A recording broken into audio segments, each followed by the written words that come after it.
Bonjour, ici le docteur Guy Tropper pour vous parler aujourd'hui d'asthme. En fait, un phénomène particulier qu'on appelle l'asthme relié aux orages. Malheureusement, avec les changements climatiques qu'on connaît, les orages vont devenir de plus en plus fréquents, de plus en plus sévères. Et un orage, ça fonctionne un peu comme un aspirateur qui ramasse du sol du pollen qui peut s'y être accumulé pendant des jours, le soulève dans les airs, fait éclater les grains de pollen et libère ainsi des quantités phénoménales de protéines allergiques.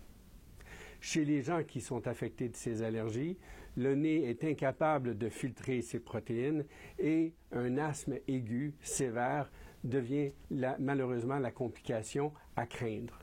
En Australie l'année dernière et à Dubaï, ce sont malheureusement plusieurs patients qui sont décédés. Des dizaines de patients ont dû être soignés aux soins intensifs et les services d'urgence étaient littéralement débordés par des milliers d'appels de gens en détresse respiratoire. Alors, qu'est-ce qu'on peut faire? Mais la première chose, c'est de bien comprendre que si on souffre d'allergies respiratoires, rhume des foins, une allergie au pollen d'herbe à poux, par exemple, mais il faut s'attendre à ce que si un orage survient, il est possible, et surtout si on sait qu'on souffre d'asthme allergique, il est possible qu'on puisse être victime d'une crise. Donc, il faut avoir à portée de main les inhalateurs nécessaires pour couper court à la situation. Ici, chez Avant-Garde Médicale, on dispose d'un appareil qui mesure la fraction expirée d'oxyde nitrique, ce qui nous donne une bonne idée du niveau d'inflammation allergique dans les bronches des patients, même avant que ceux-ci n'aient des symptômes d'asthme.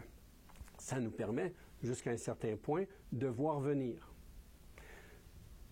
Pour la plupart des patients, de toute façon, avec une allergie pollinique en particulier, l'option de l'immunothérapie devrait être considérée. Que ce soit en injection ou sous forme sublinguale, l'immunothérapie permet d'induire de la tolérance, peut-être même d'éviter le développement de l'asthme chez ces patients ou, s'ils en sont déjà affectés, d'en limiter les symptômes grandement.